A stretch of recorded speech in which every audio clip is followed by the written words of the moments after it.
Cubs fans, and welcome to a brand new edition of Cubs on Tap.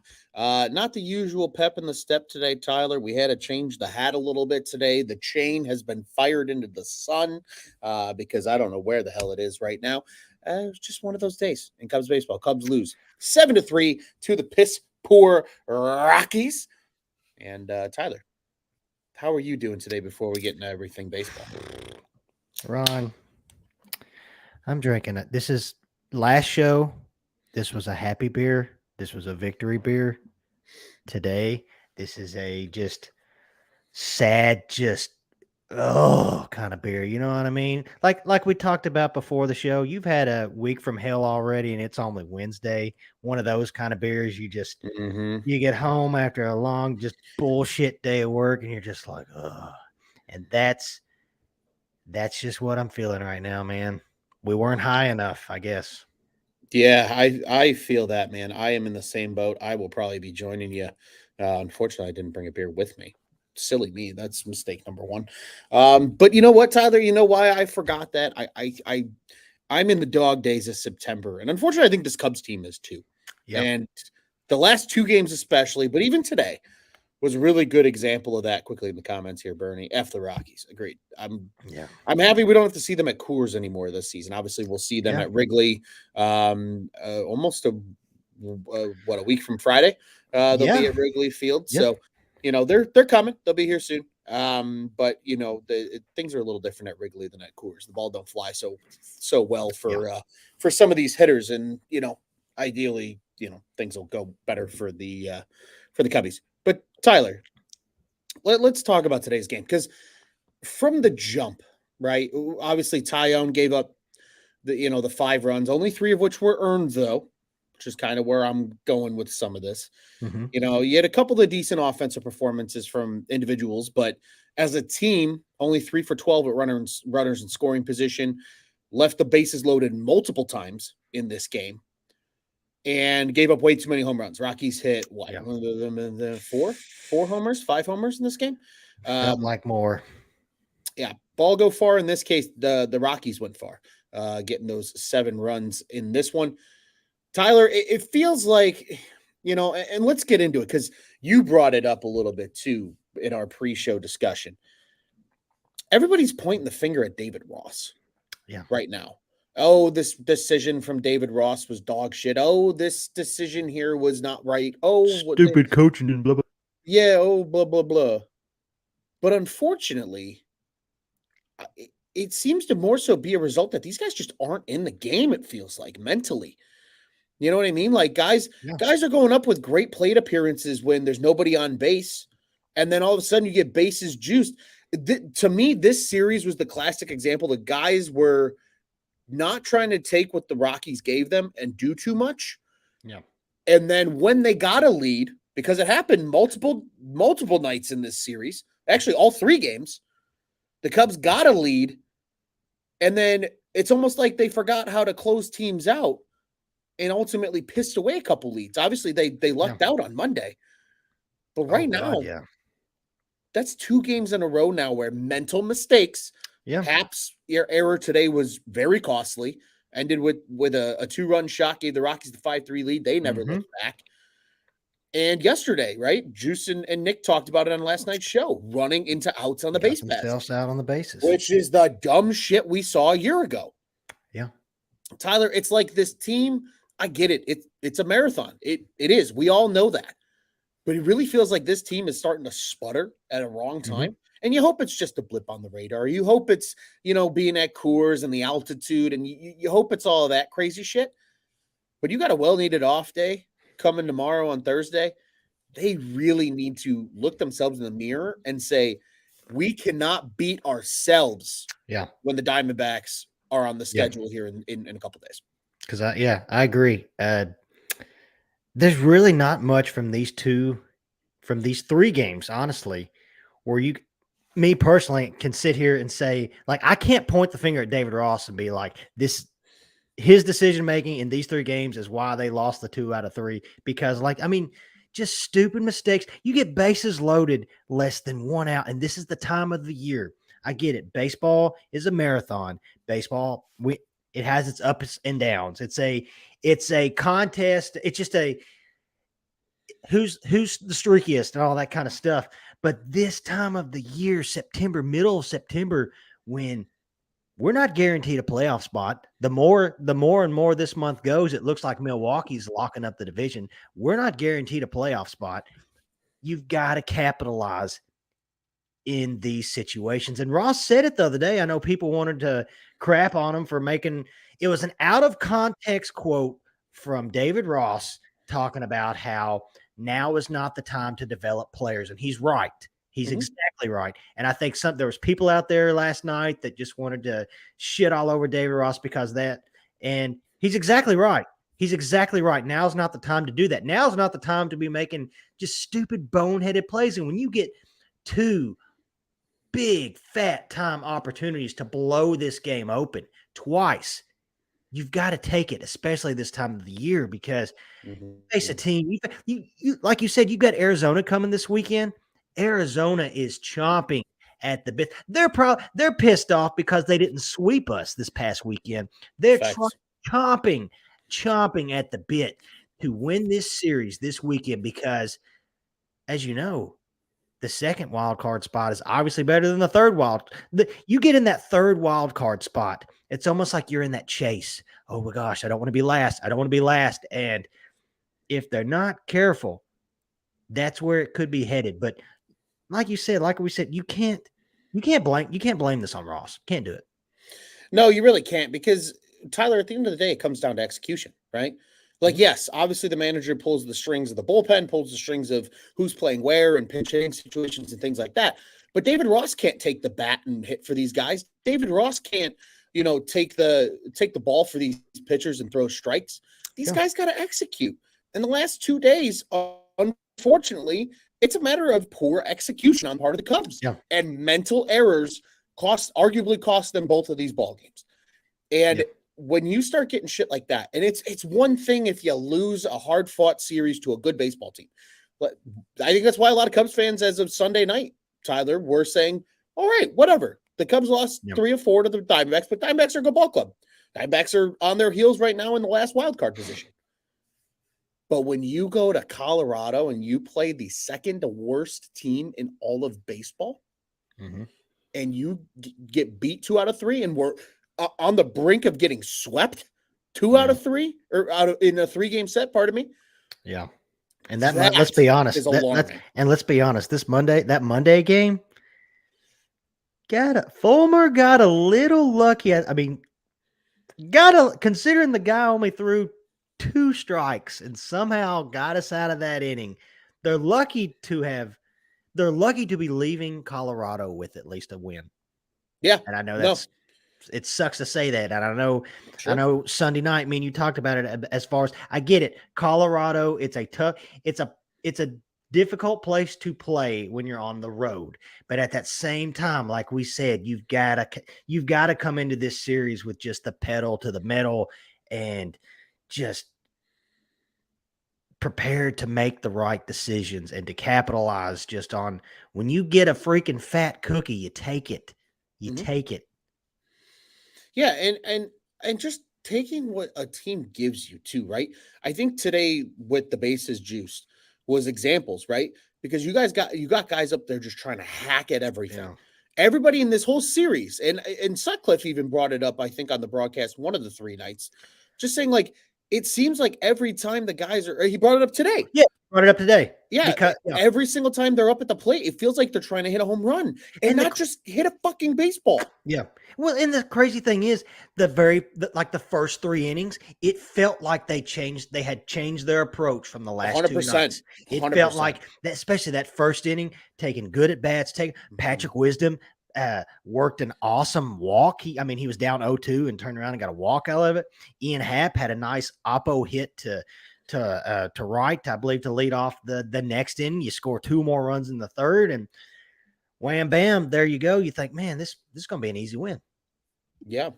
I was really thinking that too myself. I was saying, wow, this team's gonna, they're gonna manage to get out of here with 2 out of 3. They responded. We've seen this team do this before, right? They respond on the quick turnarounds on getaway day, but no, all of a sudden, after that third inning, something just disappeared. Yeah. Something disappeared. I don't know if they thought they had the game in hand, if they thought they were just going to keep adding every inning. I don't know what it was. But like you said, Tyler, the first 3 innings and the last 5.5 innings, technically, of this game were vastly different. Yeah. Vastly different. And, the crazy thing is Tyone probably got a little gas there toward the end, but overall, wasn't bad. Did not pitch that atrociously today. No. That error really fucked him in that 5th inning. You take away that error and you only have those 3 runs on a stat line. Totally different ballgame. That is amazing. That is great at Colorado. Mm-hmm. You give up just 3 runs and a start at Colorado, I'll take that every day. Absolutely. Absolutely. And again, and it's guys that Ian Happ makes that play every single day. Yeah. You know what I mean? Like, I can forgive PCA, who's never played in Colorado in the sun, for that. Yeah. Because it also didn't amount to anything. That Ian Happ error, unfortunately, directly led to runs. Yeah. Because that gets him out of the inning. It was 2 outs. Instead, Montero comes up, hits a 2-run bomb, and it's a completely different ball game. Darren, with a fun comment here, says, we've got holes. We ran out of field dirt. 100%. And, there's a lot of things this team really needs to clean up. And thank God for this off day tomorrow. Yeah. They need it more than ever, it feels like, because, again, you're running into outs on the bases yesterday. Today, just small mental mistakes costing this team. This team trying to do too much. Yeah. What happened? This isn't the Cubs that we've seen all season long. They're the team that, hey, you're going to give us this, cool. We're going to take advantage of it. We're going to work our good at-bats. We're going to work walks. We're going to timely hit. That's been the definition of this streak since the All-Star break. Today was not the Cubs. This was the Cubs of May that we saw in this series, where they're trying to do too much. The bats can't get anything of meaning going. They can't hit for the fucking life of them with runners in scoring position. Like, it's one thing if you strand a couple guys at second base throughout a game. All right, shit happens. Pitcher might have just had a really good day and you don't get a lot of opportunities. You had the bases loaded more than once with less than an out? Yeah. Or at least an out? The less than 2 outs. Twice. And got nothing. That is, if you're going to be a winning ball club, especially this late in the year, when you've got the Diamondbacks nipping at your heels, when you've got the Phillies comfortably 2 games in front of you, when you've got the Marlins coming right behind them too. You got the freaking Reds that just won't go away. And the Brewers, who just somehow managed to keep on fucking winning, despite having 3 guys that are above average OPS players in their lineup. Yeah. And that's it. Cubs have 6? Yeah. That just goes to show. And I'm not giving any praise towards Milwaukee. I'm not kissing their ass or nothing. It just goes to show that the difference between when you execute and when you don't. 100%. They hit the ball just enough. They field just enough. They pitch. Now they're pitching. At least their starters. They're pretty solid. But they execute just enough, and they're the division rankings. It shows that. Yeah, it sure does. And Tyler, just quickly returning, for anybody that might be tuning into the show that didn't see the game, returning to the box score and kind of the scoring summary here. Cubbies ultimately able to get the first run, as you noted, with the sac fly from Cody Bellinger in that first inning after getting a couple guys on, with Nico and Belly on base. Swanson hit a double. I mean, he was just probably feet away from a home run. Yeah. But that made it 2-0. Seiya comes up with the sac fly right after him, 3-0. Things are feeling good. Things are feeling great. They get one in the bottom of the 4th. No big deal. Ezekiel Tovar, who's becoming a real good ball player out there in Colorado. Yeah, he's going to be all right. One of 2, one of a couple base hits in that inning against Tyone, no big deal. But then 16th home run from Nolan Jones ties the game. We already mentioned the Montero homer after the error, which ultimately allowed Chris Bryant to make it to second base. And then KB gets his 10th in the bottom. I of the mean, 7th. it was, of course. McMahon follows him up too. Of course. So he was going to. Yeah, well, especially when you knew when he came back for this series, you're like, he's gonna fucking stick it to the Cubbies just because that's what he's gonna do. But again, Tyler, we talked about it. 11 total hits from this Cubs team, and you would think, wow, that's really good. Things must have been going really well. Well, when you consider the fact that, quick math, 8 of those hits came from 3 players. Yeah. It makes the box score look a little different. Morel had the 1 hit today, took a walk as well. But Nico for 4 hits, 4 for 5 hits, today from him. 40th stolen bag too. 40th that was nice stolen bag. First Cub since Juan Pierre to eclipse 40 stolen bases in the season. Nice throwback name there with old Juan Pierre. Belly had the 1 hit in the RBI today. Suzuki was technically 0 for 3, took a walk though, and had the sac fly, which again, if you're helping score runs, I don't give a rat's ass.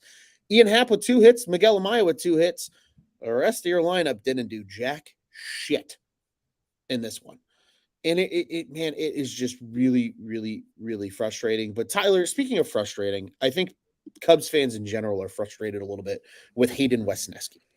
Yes. And you and I, again, in our little pre-show planning session, briefly discussed Hayden Wesneski and not calling anybody out. I think it's just a great tweet from Jake Bunowski over at the Dingers Boys, as we all know, good friends of ours, that kind of, I think, sums up how a lot of people feel about Hayden Wesneski right now this season. And that is, it was a good old classic Wesneski, and then essentially the emojis telling him to get fired to the sun, send him on a rocket to the sun. Yeah. And this, I think, quickly down a rabbit hole, and then we'll get back on track to the game. And it'll probably take us right into our next talking point, which is some news that's going on in the world of Cubs baseball. When Cubs fans do this a lot, but I think a lot of fans in baseball do this, and that is bank on the prospects. Well, everybody's going to work out. It happened in 2015. Do you understand, folks, that that's like lightning striking twice in one place for all of your top prospects to make it to the show and be major competitors? That never happens. Never. I'm old enough to remember the Brett Jacksons and Josh Vitters of the world. All right, trust me. And even Corey Patterson, great example. Yeah, you know what I mean. Who's the other one? The third baseman, Vitters, but also who was the guy from Texas? Oh, fuck, Mike Olt. Yes. Again, perfect example, right? These guys that are top, bona fide, solid prospects, with Hayden Wesneski, we got teased a little bit last year. Everybody, you and I were just talking about this. You had him pegged to lead the team in strikeouts. I did. Scott Crawford, not calling out Scott, but he's very active in our comment section. Yeah, call him out. No, I'm just kidding. Said he would be starting a playoff game for this Cubs team. He's not even in the rotation anymore. And right now, he's arguably on the fucking fence of even being on the roster. Yeah. It just goes to show, to sum up my rabbit hole point before we try to bring this thing a little back toward the game again. It just goes to show that you cannot bank on prospects.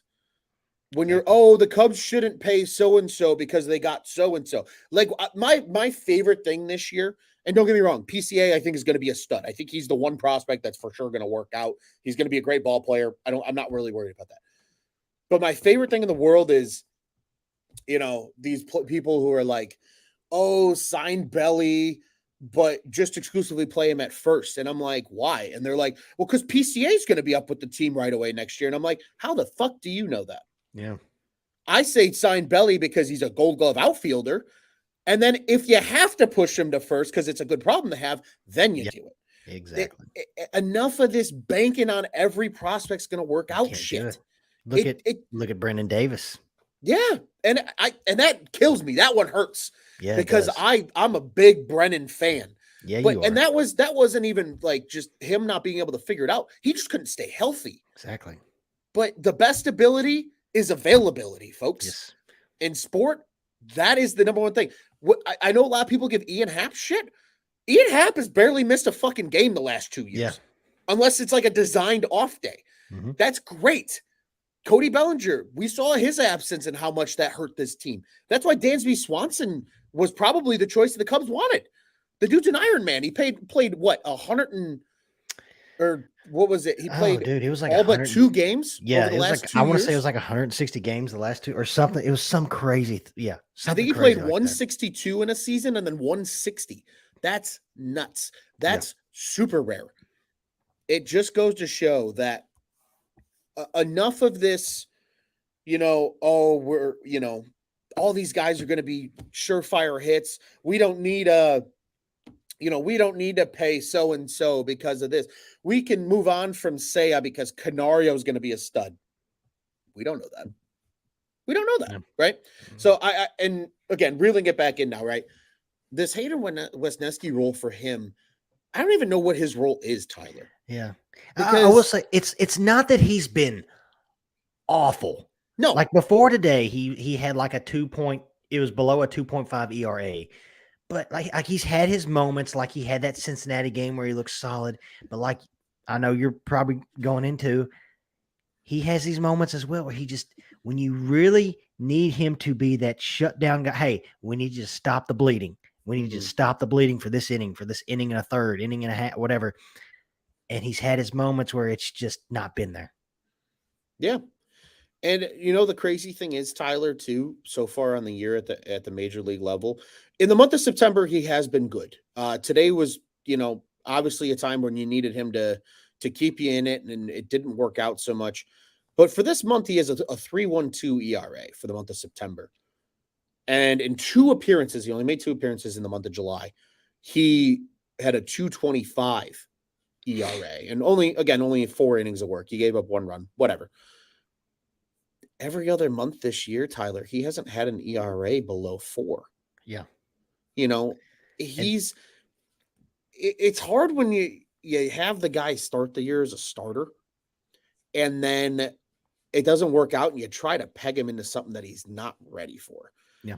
Personally, again, if we're talking strictly from a development standpoint, and this is, again, where it goes to show, and I agree, right? We're not developing arms. We're trying to win ball games. I agree with David Ross. I wholeheartedly agree with that. And quite frankly, I thought today and yesterday PCA was going to help you win 2 ball games. You know what I mean? Yeah. But it just, when he's been thrown into this role, if they were really prioritizing his development with Hayden Wesneski, he would have been back in Iowa and would have been a starter all year. Yeah. And then if you want to ask him in the offseason to become a bullpen arm, you do that. I think it's really screwed with him because I don't even think he knows what his role is on this team. And that you're right. That could be part of it. It could be a mental thing for him where it's like, God, what am I supposed to, who am I? It's almost like an identity crisis, sort of, like just can't. And that can take a toll, especially on a young guy who entering this season probably thought that I'm the 5th starter. Mm-hmm. And then here we are. And it's like we've said this time of the year, it's a what, especially in September, you're pushing for a playoff spot. It is a what have you done for me lately type thing. Mm-hmm. And and I get it. It was just 1 run today, but you keep doing that. And eventually this time of year, someone else had said it. I can't remember. I heard it on another show. You basically you just become a warm body out there to play catch with, and your opportunities are going to be slim to none. Yeah, because this time, you got Arizona this weekend. If those games are close, Wesneski's not throwing. Hell no. Absolutely not. I completely agree. Darren with a really good comment here in this comment section about Wesneski says, at the end of spring training, something happened to Wesneski. He hasn't righted it since. You can see the change his last couple spring appearances. Yeah, and maybe that's something that the pitching staff have asked him to tinker with, and he just hasn't been able to capture it. But sometimes, Tyler, I'm the firm believer when it comes to sports that you can overcoach a player into being ineffective. Yeah. Because, yes, sometimes we've seen it with this Cubs pitching lab. They've been able to take guys, tinker a couple few things, and they get really good, right? We've seen it time and time and time again. But I think there's also a world where, in Hayden Wesneski's case, comes in, is really good last year, right? The Cubs didn't have a lot of time to tinker with him last year. Then you have a whole offseason to tell him what he should be doing, but then he just can't grasp it. Sometimes you can overcoach a guy into ineffectiveness. Maybe that's what happened with Wesneski. Maybe he's been trying to work on something and it just hasn't hit. And if I'm the Cubs, good readjusting coaching is to say, you know what? Fuck it. Do what you were doing before. and we'll get back to the drawing board and we'll try to figure something out that's going to work for you. Because right now, something's just not clicking for Wes Nesky. Hell, look at former Cub Jake Arrieta. Yeah. That happened to him in Baltimore. Sure did.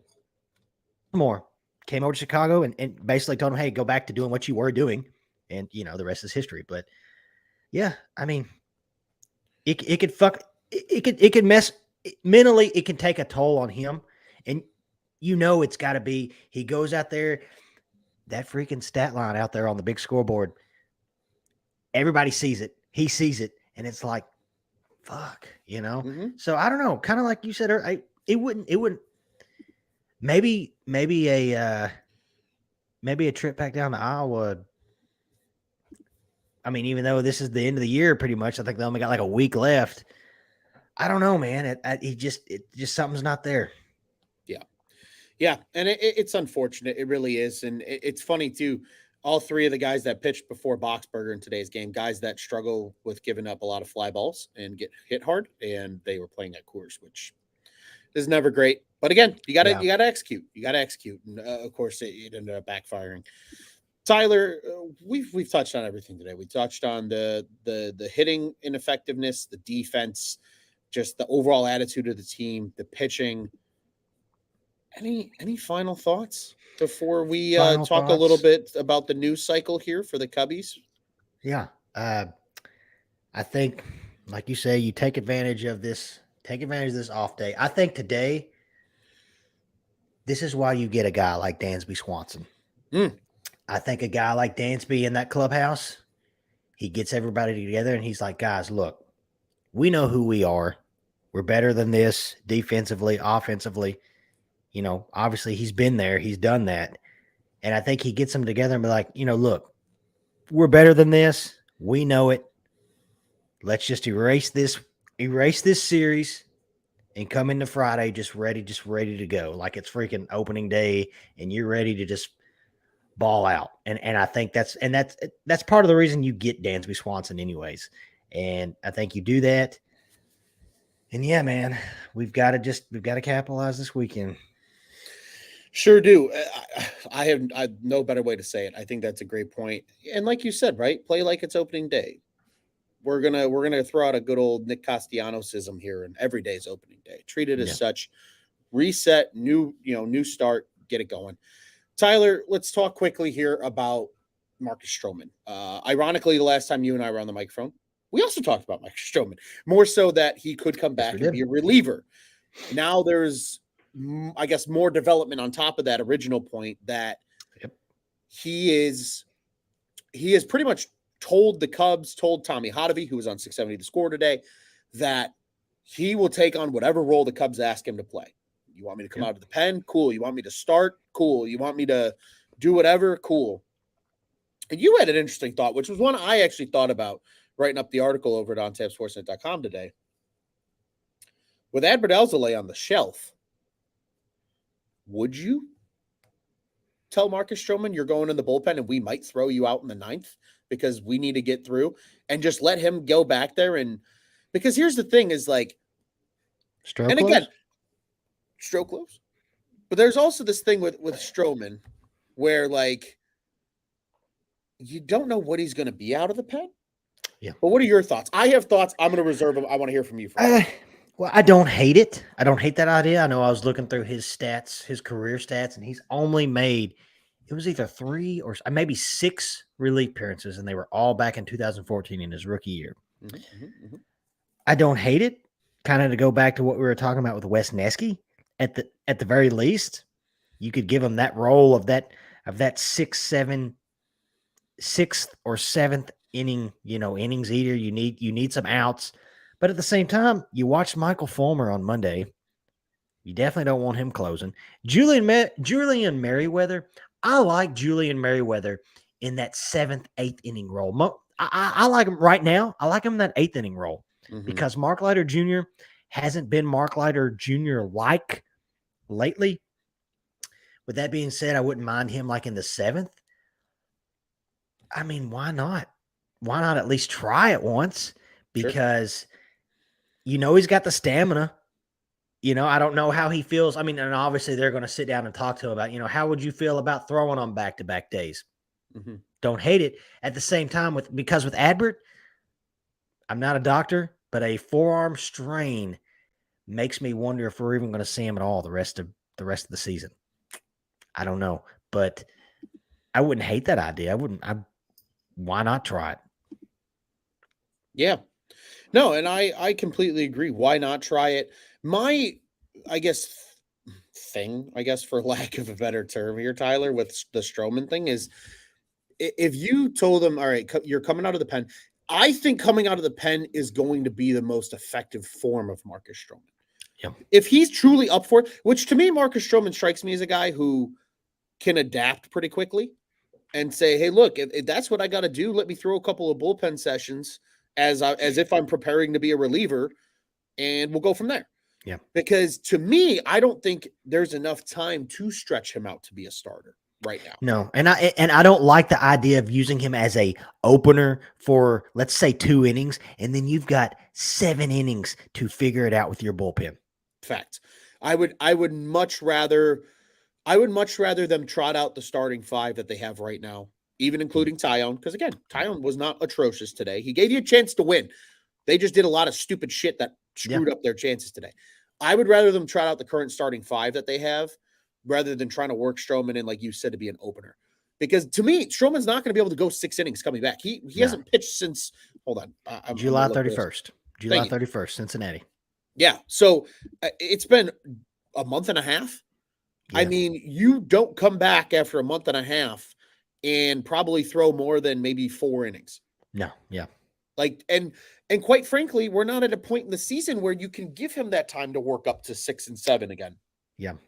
You're in a playoff race. You're just trying to get a chance to get into the dance at this point. If he's willing, which it sounds like he is, given all reports, let him come in and use him in different ways, right? Yeah.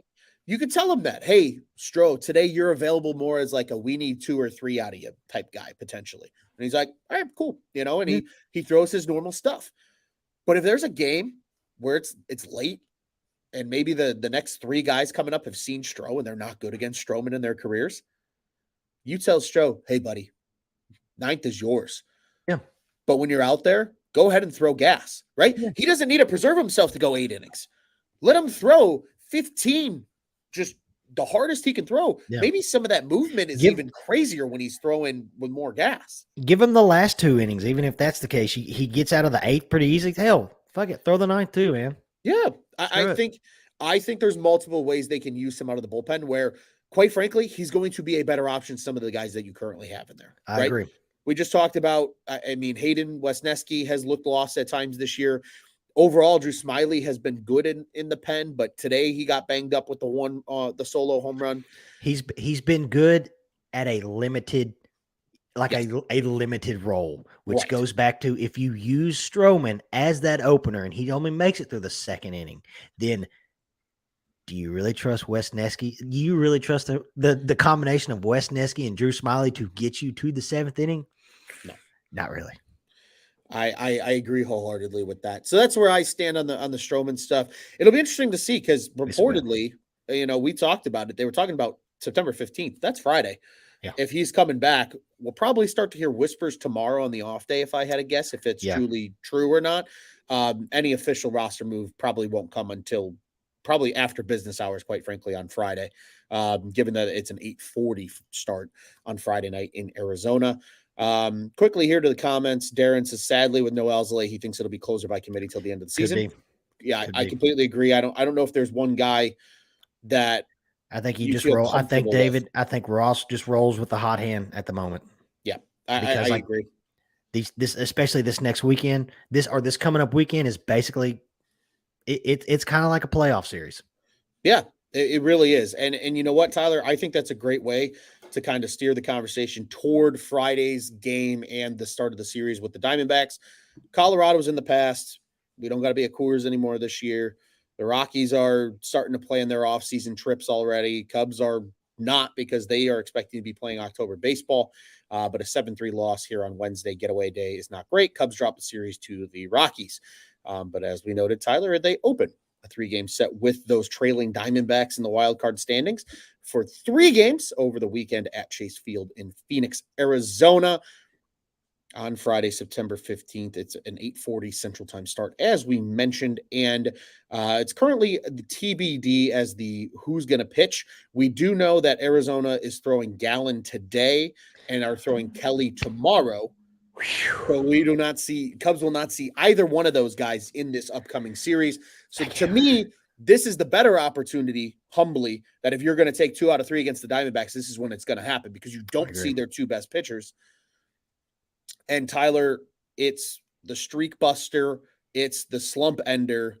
It's Justin Steele on the bump on Friday. Got to take Friday's game, especially after the freaking gem that he threw his last outing against Arizona. Who was that? Was it Merrill? Was it Kelly he faced? Mm-hmm.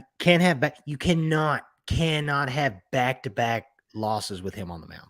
So got to take advantage of Friday. Have to. I don't care who TBD is. I don't care if they pull Randy Johnson out and give him a bionic arm. You've got to take Friday's game. Yeah, Friday's game, ever important. It establishes the tempo.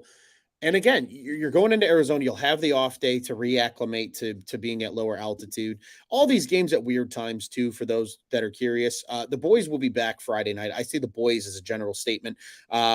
Joey and Nick are probably locked in at this point. We know they're kind of becoming our little Friday crew. It's kind of fun. The little late night crew. The little late night crew on a Friday night. Yours truly may or may not be joining them. It depends on how the old schedule shakes out between now and Friday, but I might be on with the boys as well. We might be talking a little late night, little Cubs after dark per se, recapping this start from Friday. And again, Steele on the bump. Got to get the job done quickly. Just reading off the starting pitchers for the Cubs throughout the weekend. Every Arizona start is listed as TBD.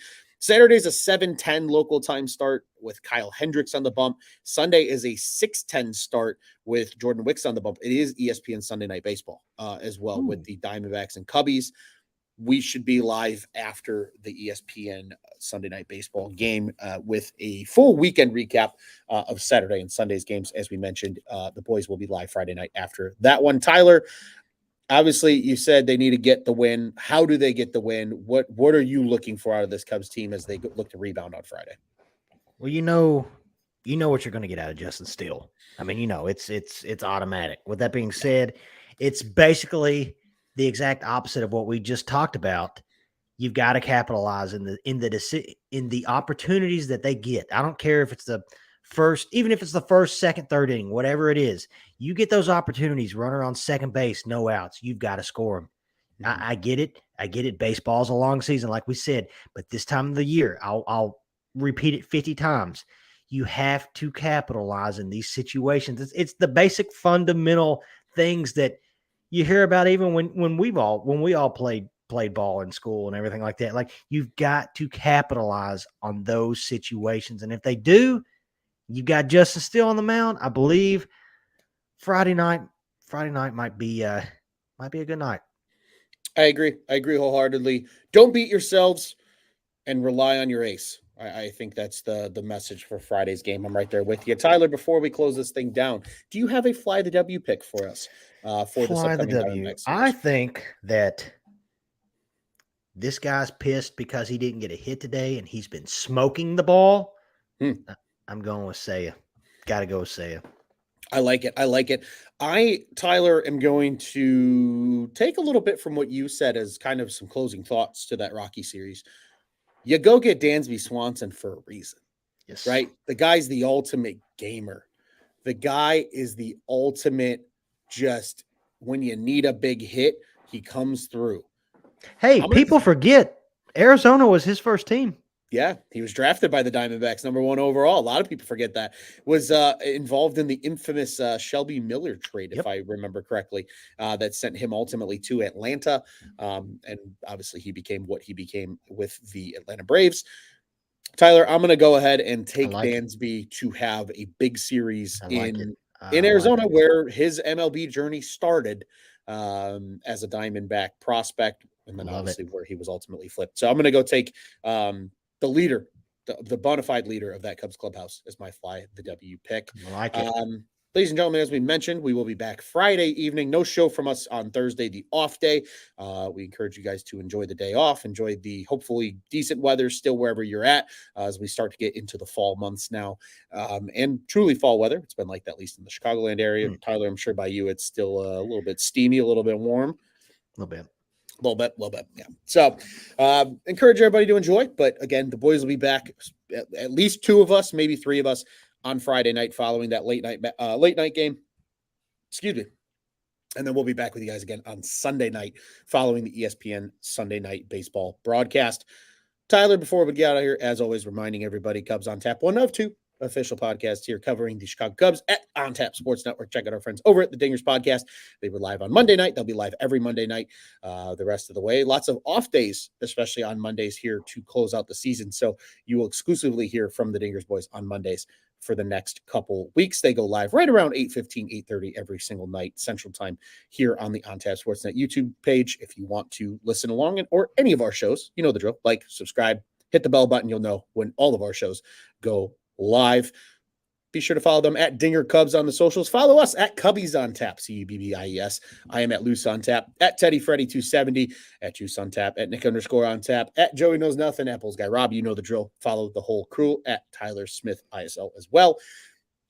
And Tyler, Bulls, Bears, Blackhawks, they're all getting ramped up. Fall sports season is here. It's still baseball season in our hearts, but fall sports are coming. Be sure to check out all of our other great shows as well. And Cubs fans, you know the drill. Even after a tough loss and a tough losing series to the Rockies, it's still not as bad on the north side as it is on the south side. Send your friends to our friends over at Sox on Tap. They do a great job covering the South Siders. OnTapSportsNet.com, at OnTapSportsNet on social media, the OnTap Sports Network. Go ahead and check out what's on tap in Chicago sports. Darren says he'd go Steele, Wicks, and Hendricks for starters. Tell everybody else, including Ty, on the Stay Loose committee from here on out. Interesting thought, and I think a good one to leave everybody with. Tyler, what do you say, my friend, we get out of here the only way we know how? That Cubs on Ron, let's go snake hunting this weekend. And fuck the Cardinals. And let's go Cubbies, baby.